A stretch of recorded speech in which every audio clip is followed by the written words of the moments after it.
Olá, estamos começando mais um Rio TV Debate com o tema Legalização do Aborto.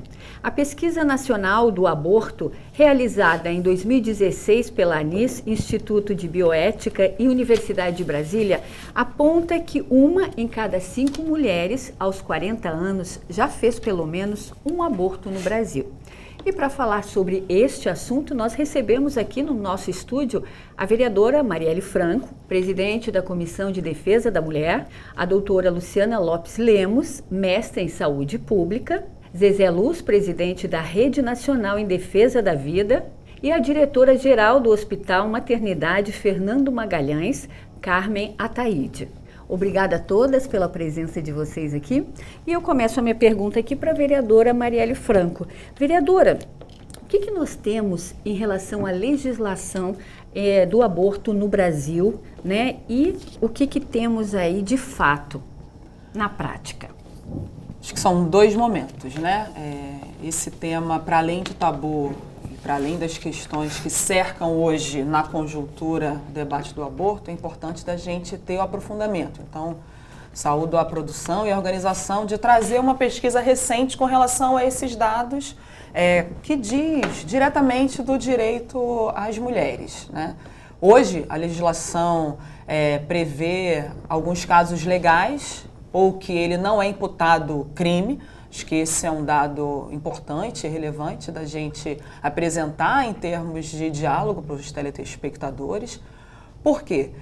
Desde 2012, o mais recente, no caso da anencefalia, da interrupção da gravidez, não exatamente do aborto, e desde 1940, que é permitido, no caso da violência sexual, das mulheres que foram vítimas de violência sexual, e no caso de risco para essa gestante, né? Então, a gente tem uma legislação que pode ser aprofundada, que pode ser melhorada, e nesse sentido depois a gente pode discorrer melhor quais são as propostas que já foram apresentadas pela Comissão da Mulher com relação ao âmbito do município do Rio de Janeiro, mas nacionalmente o que a gente tem é a legislação que garante que essa mulher não seja imputada a ela um crime.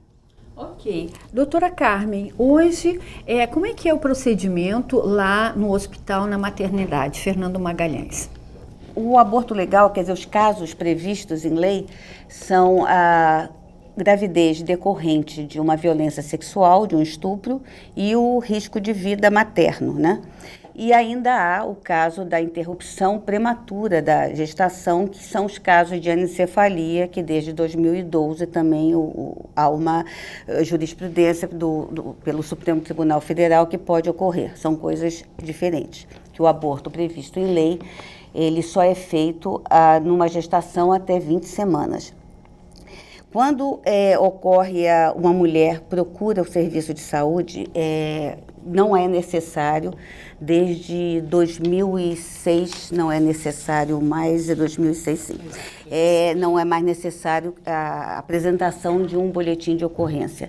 Ela pode procurar o serviço de saúde, no caso, o Hospital Maternidade Fernando Magalhães, e ela vai contar a história dela. Ela chega no atendimento, esse atendimento, se ela já está grávida, que existe um outro atendimento que eu posso falar depois aqui no debate, que é o atendimento precoce à vítima de violência sexual. Mas se ela já está grávida decorrente do estupro, ela, mesmo que ela chegue em qualquer horário, ela vai ser encaminhada, que esse atendimento é feito porque a gente fez esse protocolo. Porque como é um caso que precisa ser muito bem documentado, o aborto legal, ele segue rigorosamente todas as normas do Ministério da Saúde, então ele tem as normas técnicas, isso, a norma técnica do Ministério da Saúde, é todo um protocolo. Ele é primeiro atendido pela nossa chefe da enfermagem de pacientes externos, ela vai lá, conta a sua história, e então é encaminhado.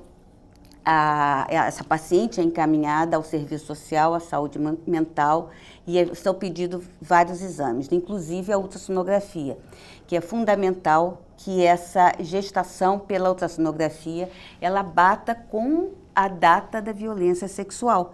Porque, às vezes, se essa mulher não estava usando algum método contraceptivo, ela, às vezes, pode até já estar grávida quando ela sofre essa violência sexual e, às vezes, a mulher não sabia que ela está grávida.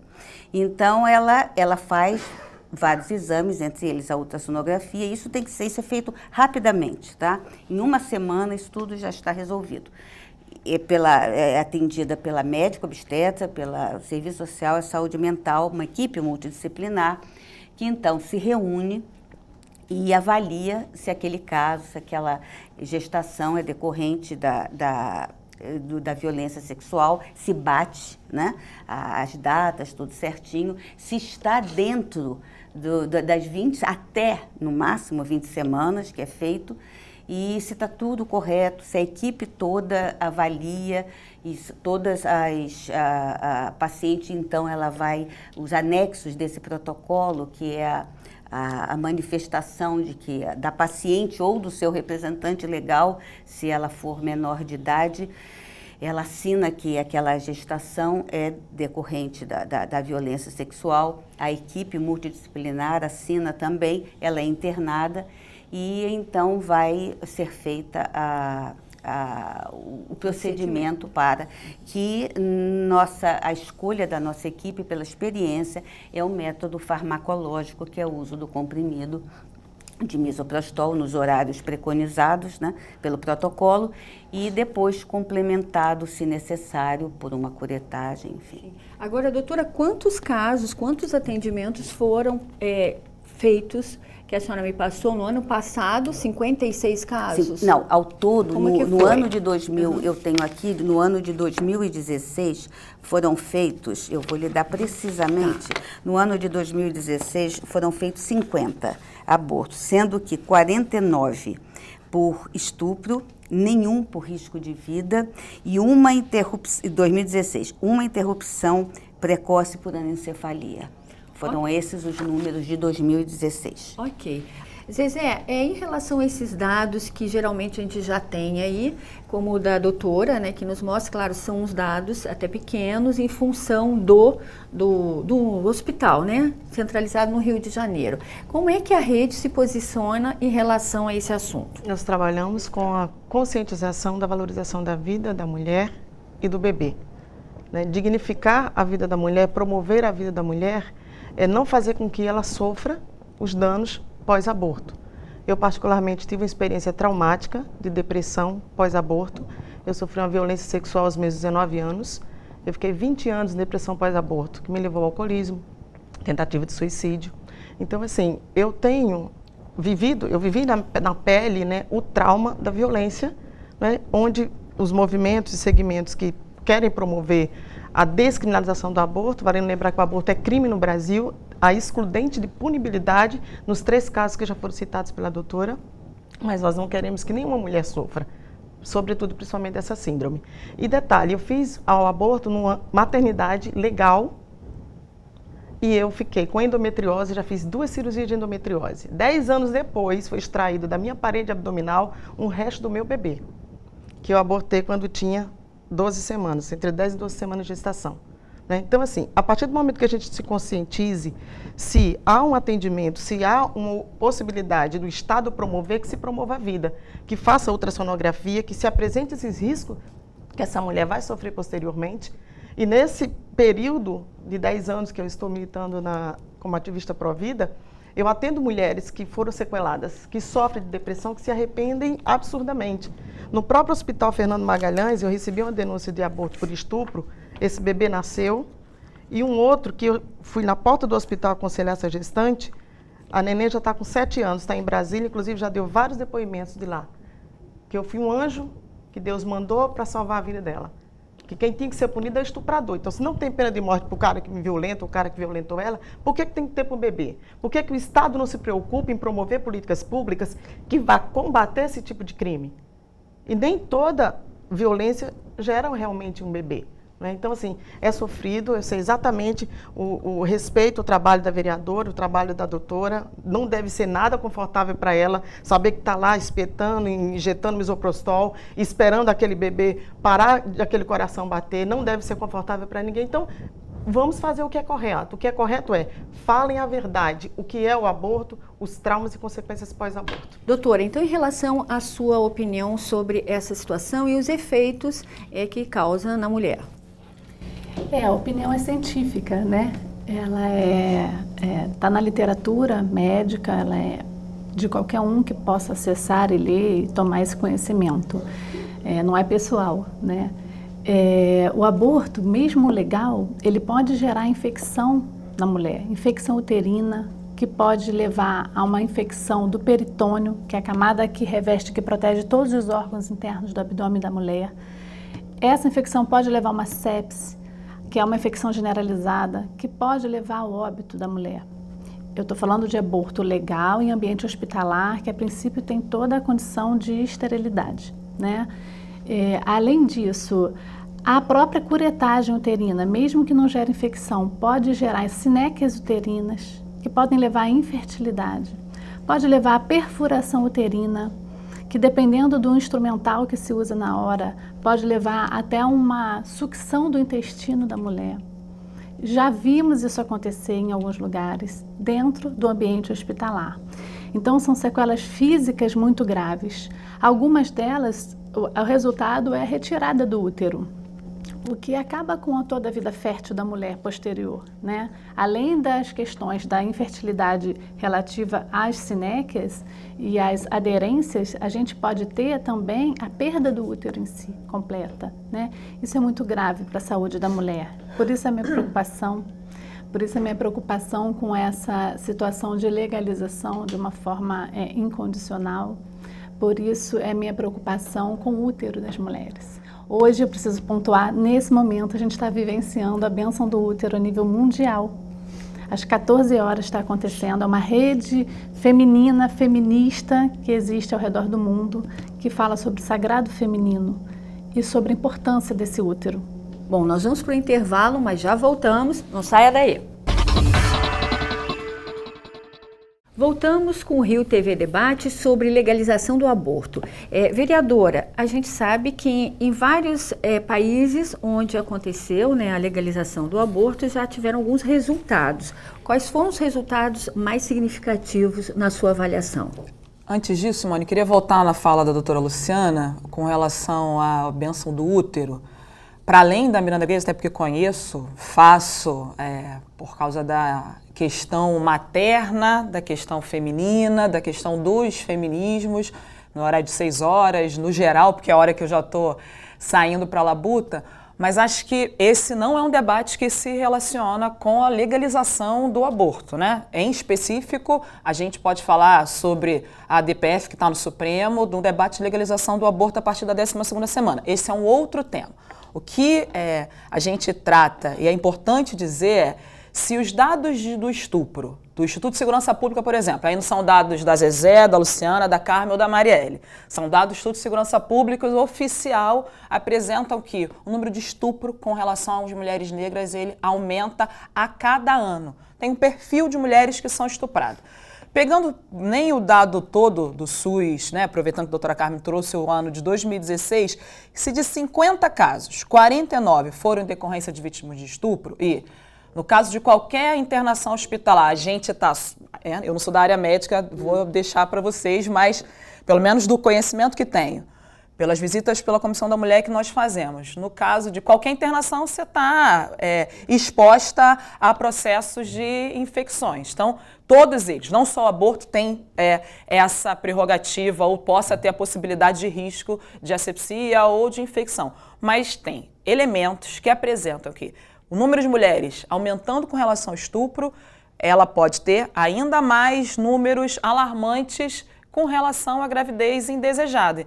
E aí não pode ficar a cargo do Estado dizer o que essa mulher venha fazer, por mais doloroso que seja. A gente não está falando aqui de aborto enquanto método contraceptivo de emergência. Essa mulher tem alguns procedimentos, algumas possibilidades, inclusive a gente apresentou um projeto de lei para informar nos serviços públicos de saúde, na verdade, melhor dizendo, em todos os serviços públicos, quais são os direitos garantidos a essa mulher, por exemplo, da contracepção de emergência, para não chegar no caso de aborto. Então, esse é um momento importante da legislação que já está aí. E aí, retomando em termos de legislação, pelo que você traz, os dados, para além não do moralismo e do conservadorismo que esse país se encontra hoje, Portugal, principalmente, Uruguai, apresentam que reduz, porque a mulher tem mais informação com relação a isso. E acho que esse é um ponto do que a gente está hoje.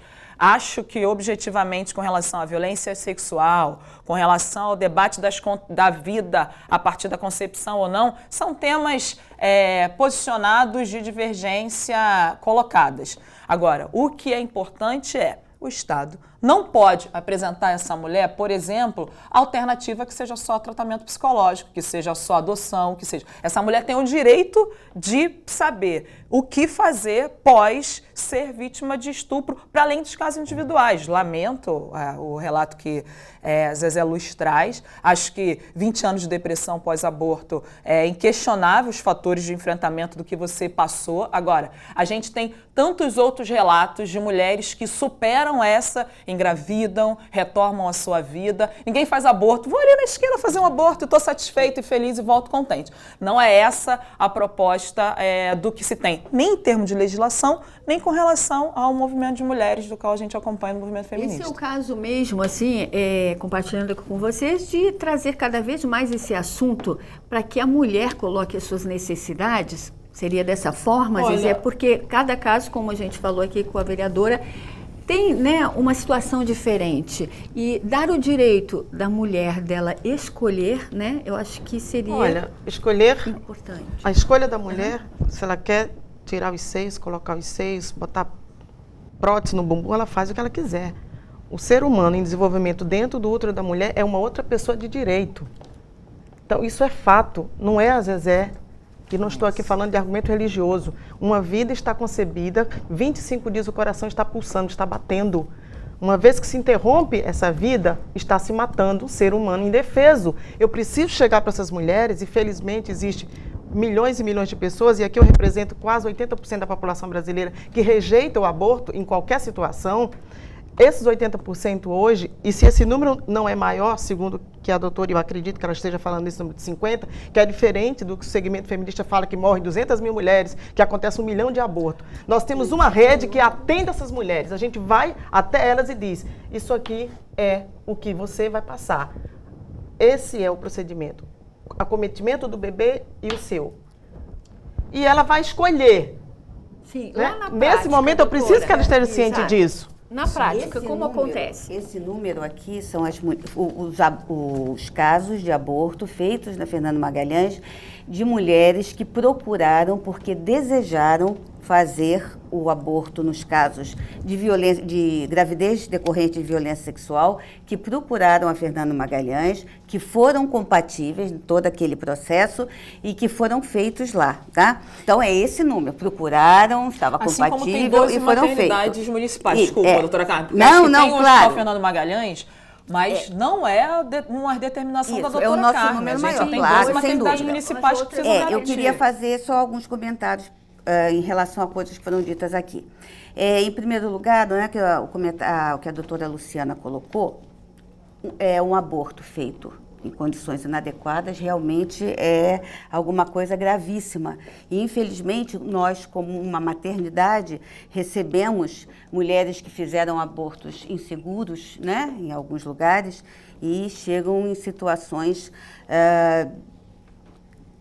gravíssimas, né, até leva à morte, septicemia, e, infelizmente, é a terceira ou quarta causa de morte materna decorrente de aborto inseguro.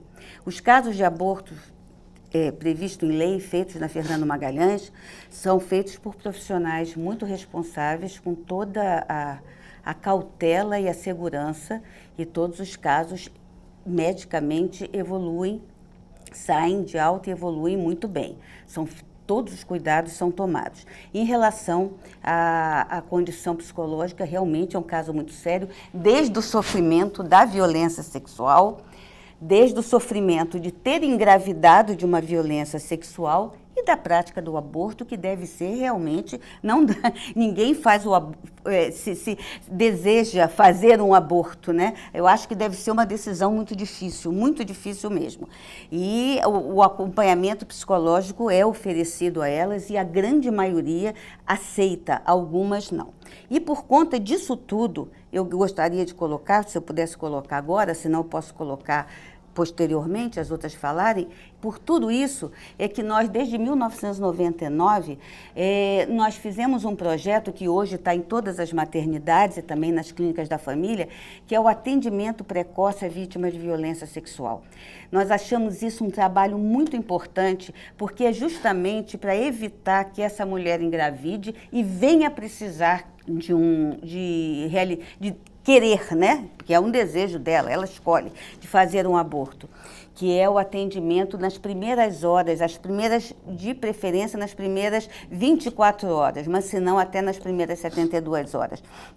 Que ela procure um serviço de saúde, a mulher precisa saber que ela tem esse direito, porque ali você pode evitar que ela engravide, evitar que ela se contamine por uma doença sexualmente transmissível. Profilaxia, a profilaxia das doenças sexualmente transmissíveis e a contracepção de emergência. Quanto mais as mulheres souberem disso, ela vai poder evitar que ela venha engravidar dessa violência e vá precisar decidir por um aborto. E isso que a gente gostaria, que ela não precisasse nem pensar nessa possibilidade. Agora, para isso, as mulheres precisam saber. E isso não precisa ir numa delegada, nada. Atendimento à saúde independe de qualquer coisa. É o projeto que eu fiz referência de estar nos serviços públicos, o direito que essas mulheres têm para não precisar ter a interrupção. Em caso de vítima de estupro, que não precise chegar ao processo de intervenção, mas que tenha uma profilaxia anterior. Que é esse trabalho que é feito do atendimento. E agora já está em todos os lugares, todas as maternidades, clínicas da família. Precisa que são dois momentos. Acho que tem uma questão da saúde. Então vamos fazer assim, vamos fazer mais um intervalo e já voltamos. Não saia daí. Estamos de volta com o nosso terceiro e último bloco, hoje falando sobre legalização do aborto. Então, como a gente estava falando, vereadora, esse trabalho do projeto apresentado e que está sendo feito. É porque tem uma área da saúde e tem o nosso papel dentro do legislativo de fiscalizar o que o executivo já está fazendo e poder aprimorar. Então, eu apresentei um projeto de lei para que a mulher saiba de quais são esses direitos, aonde procurar. Os dados da Secretaria Municipal de Saúde, a gente tem do Fórum Perinatal esses últimos números, que apresentam que não só o Hospital Municipal Fernando Magalhães, mas o Rocha Faria, a Maternidade Maria Amélia, e agora com a proposta de que todas as 12 maternidades façam esse acompanhamento, que essa mulher seja orientada, que essa mulher passe por uma área psicossocial, que essa mulher saiba da profilaxia, que a doutora Carmen falava anteriormente, no período específico, porque infelizmente a gente está num momento onde a possibilidade do retrocesso é muito grande e ter, por exemplo, um ganho desde 2006, né, no qual a mulher não precisa passar pela delegacia, porque você já tem hoje atendimento nas delegacias das mulheres que não são feitos totalmente por mulheres. Você tem homens fazendo esse atendimento. Imagina uma mulher sendo vítima de estupro, precisando fazer um registro de ocorrência e só após passar por uma profilaxia. Porque o debate que a gente está tendo sobre o aborto é importante, que pode vir a tornar a gravidez, mas essa mulher pode pegar todas as doenças sexualmente transmissíveis. Então, é esse momento anterior que a gente precisa precaver para que não ocorra lá. E em correndo, já que ela tem o direito, que seja garantido qualidade pelo Estado, pelo SUS. Doutora, queria lhe dar a palavra aqui também, até perguntando, né, em relação ao aborto clandestino, não diminuiria esse risco para a mulher legalizando o aborto? Antes de responder isso, eu queria dizer que eu senti um pouco de falta. Eu li o teu projeto, na verdade, é um projeto que, na verdade, endossa a lei nacional, né, e reorganiza e propõe políticas organizativas. Senti falta no termo de consentimento livre e esclarecido sobre os riscos do procedimento para essa mulher. Eu tenho a impressão de que o projeto vai encaminhando a mulher para que esse lugar é bom, vá para esse lugar, porque aqui é seguro e aqui minimiza teus riscos. E não fala sobre os outros riscos do procedimento em si. Você tinha me perguntado antes, eu tinha respondido sobre os riscos físicos, mas a gente também tem sequelas emocionais, tá? Eu tenho circulado aí Brasil afora, viajando, dando palestras, e no final das palestras, várias e várias mulheres de vários níveis socioeconômicos vêm me contar que já fizeram aborto e as sequelas emocionais foi seguro, deu tudo certo fisicamente, mas as sequelas emocionais ficaram. gestação. A data daquele aborto martela no sentimento daquela mulher, no útero daquela mulher. Que essas outras que eu também trato no consultório, pelo viés de uma medicina mais holística, que vem com sequelas uterinas para rever questões de endometriose e outras doenças mais, que são a doença do procedimento, né? Que vem pelo medo, pela culpa, que são coisas que não são vistas imediatamente. Quanto à questão das vítimas de violência sexual, a gente acha que não é o mote do programa, né? Acho que é inegável o programa da Fernanda Magalhães das vítimas de violência sexual. A Carmen já foi minha chefe. É inegável que é importante enquanto a prevenção de doenças sexualmente transmissíveis. E eu sinto muita falta, e eu te digo que sempre foi o meu sonho, de ter ali um espaço para que eu pudesse oferecer para essas mulheres uma outra opção. Não no atendimento imediato. Atendimento imediato, sim, protocolo perfeito, muito bem feito, muito bem baseado na literatura científica, mas no depois, quando essa mulher vem procurar pelo aborto legal, eu poderia ter um espaço para oferecer uma nova opção para essa mulher, que é algo também que o projeto de lei da vereadora condena. Condena a possibilidade de eu oferecer uma outra via para essa mulher. De eu abraçar.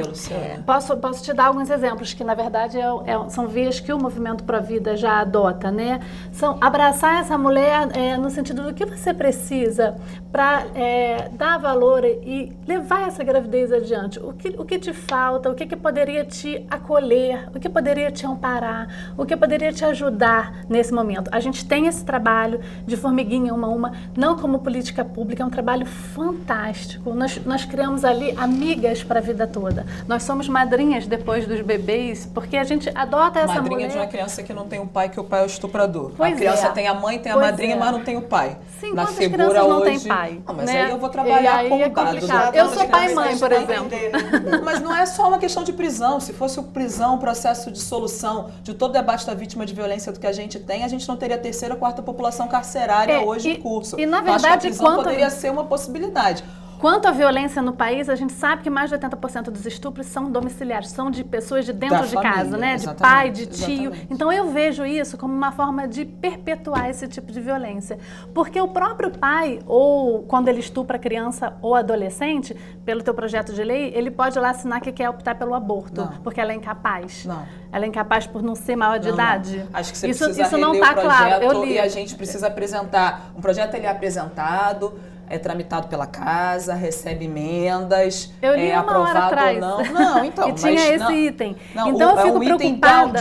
De um debate onde a responsabilidade no caso de ser menor e não todos os casos de ser menor. Porque eu fico no meu questionamento perguntando aonde está esse homem, aonde está esse pai.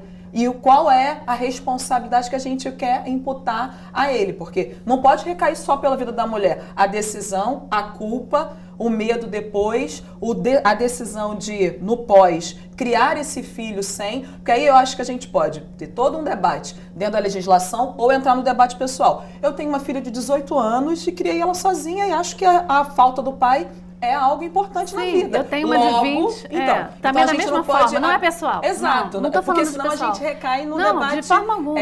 Da pessoalidade, acho que esse é um tema importante. Agora, essa é uma outra discussão de paternidade responsável, que a gente também tem que levantar enquanto Estado. Eu tenho duas filhas. A mulher ela não deixa de ser mãe quando ela aborta um bebê. Eu tenho duas filhas. A Gabriela, que estaria hoje com 31 anos, e a Isabela, com 21 anos, que é estudante de medicina. E a única coisa que eu falo para minha filha, nunca suje as suas mãos de sangue. Quando você for lá receber seu grau, sua formatura, você vai assumir. Pode até não fazer você ler mais o tratado, a lei de endossar, de Hipócrates. Mas você vai saber na sua alma, porque você poderia ter sido abortada. Porque eu vivia traumatizada, eu tinha aversão. Um dos sintomas que a mulher que aborta sente, não sei se vocês tiveram essa experiência, eu tive essa experiência, é de aversão, além da perfuração que eu tive do meu endométrio, ainda tem que fazer uma terceira cirurgia para poder limpar. E ninguém fala disso. E outra coisa, sempre se exclui de tudo a vida da criança. E eu queria também fazer um questionamento e perguntar, da criança é questionada, só para concluir, sim, onde estavam as feministas, na ocasião em que aquela jovem foi fazer um aborto clandestino em Duque de Caxias, teve o seu corpo esquartejado, queimado, né? Aí vem a DPF 442, empretada pelo partido que ela pertence. Partido Socialismo e Liberdade. Tem Lá nome. no STF, para dizer que a vida até 3 meses pode ser abortada. Eu fico perguntando, quem serão os Não eleitores são de 3 vocês meses, no são futuro? 12ª semana, Zezé. E Você, com- por favor, 12ª seja semana, honesta quantos são? com relação a isso. Você, Quantos então, são? vou perguntar as duas médicas assim. Né? 12ª semana não corresponde aos 3 meses de gravidez, onde a gravidez 3 ela vezes é 4, colocada. 12, querida. Não, mas não são 3 vezes 4. Não. Não é? Não. Senão a gente teria fazendo Tá a bom. conta de 38 a 40 Tem uma- semanas. Então você Independente tem a 12ª disso, semana. gente, Não, porque senão independente você muda disso. o projeto, e o projeto é específico. Você não leu o Não projeto? existe. O seu Tem a projeto- 12ª... Não, você está A falando de duas coisas Constituição- diferentes. Porque senão você confunde. Vamos lá. A Constituição de 80, eu estava no meu momento de fala. Não, mas a A gente tá no Constituição de debate. A gente 88 tá no debate, não já precisa ter um prevê, momento sim ou não. já prevê o aborto em casos de estupro, quando não há outro meio de salvar a vida da mãe, e bebês com anencefalia, que vocês excluem, vocês nem dignificam a vida dessa criança. Para vocês nem existe. Porque não existe é descartável. vida nesse Lógico que momento. existe. Não existe. Vou pedir aqui um tempinho Aí é a pra sua vocês. perspectiva. É o seguinte, nosso programa infelizmente está chegando Não ao pode fim. acabar, a vereadora Eu tem que pedir acho outro. que é importante sempre, né, essas versões, né, essa democratização do pensamento de cada um e a escolha sempre da mulher, né, que ela seja sempre consciente e bem informada, né, para realizar qualquer tipo de atitude. Eu acho que o importante é esse e é sempre bom a gente ter esse tipo de debate aqui Fundamental. para informar e para compartilhar. E agora eu peço para cada uma de vocês fazer as suas considerações finais. Vamos lá, Zezé, com você. Agradeço a TV Câmara, assisto o programa e tive sempre o desejo de estar aqui. Fui convidada com muita alegria. E queria falar para você, mulher que nos assiste nesse momento, que participou desse debate, que você procure a verdade. Conheça exatamente a verdade e o que é o dano, o mal que o aborto traz para a vida das mulheres. Doutora Carmen. Bem, eu agradeço o convite de estar aqui e eu queria que as mulheres todas soubessem dos seus direitos, tivessem informação do que ela pode e deve procurar. Doutora Luciana. Sim, eu também agradeço a oportunidade e gratidão às mulheres que estão assistindo e que podem escolher pela vida, pela dignidade, principalmente, para além das questões de violência sexual, o planejamento familiar, para que nada disso possa ser necessário na vida de vocês, nenhum tipo de agressão, nenhum tipo de escolha que no fundo é uma herança da sociedade patriarcal que é agressiva e se a gente deixar vai continuar agredindo os nossos úteros. Chega. Ok, obrigada. Vereadora. Fico com a fala, enquanto católica, das católicas pelo direito de decidir, pelo debate da conscientização e livre-arbítrio. Para além do debate da informação, é fundamental que essas mulheres tenham acesso e que não recaia sobre ela a culpa. É direito da mulher decidir sobre a sua vida, que é a dela, não pode sobrepor ao direito ainda do feto. O direito da vida da mulher é preponderante. Esse é um debate importante. Agradeço a TV Câmara e os debates. Seguimos. Ok, agradeço a todas vocês, muito obrigada pela participação de todas. E a você que está nos acompanhando, muito obrigada pela sua atenção. E se você quiser rever o nosso programa, acesse o nosso site www.câmara.rj.gov.br. Tchau e até o próximo programa.